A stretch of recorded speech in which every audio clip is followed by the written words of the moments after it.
বন্ধুরা আমি এখন চলে এসেছি জয়পুর ফরেস্টে, মানে বাঁকুড়াতে আছি আমি এখন। পুরো জয়পুর ফরেস্ট, এই যে এই দিকটাতে পুরোটা ফরেস্ট আছে, আর এই দিকটা চলে গেছে পুরুলিয়া সোজা। আমি এই রাস্তাটা দিয়ে এসেছি আমি এই দিক দিয়ে।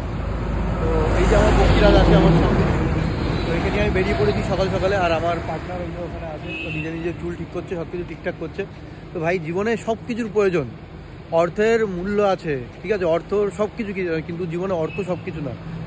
সব কিছুর মাঝে টাইম বের করে ঘুরতে আসতে হবে ভাই। আমি একটা বছর বেরোতে পারিনি, মানে কি বলবো, আমার নিজেকে মানে মনে হচ্ছিল যে দম বন্ধ হয়ে আসছিল। তো তার জন্য আমি বেরোনোর একটা সুযোগ খুঁজছিলাম, তো সেই সুযোগটা আমি পেয়েছি। তো সেই সুযোগটা পাওয়ার পরে আমি এখন জয়পুর ফরেস্টের এখানে সামনে দাঁড়িয়ে আছি আমি এখন, ঠিক আছে। তো আমি ভোর রাত্রে বেরিয়েছি। তো ওখান থেকে বেরোনোর পরে আমি এখানে টোটালটা এখন ঘুরে ঘুরে দেখছি। তো এরপরে আমি যাব পুরুলিয়া, এই রাস্তাটা দিয়ে যাবো।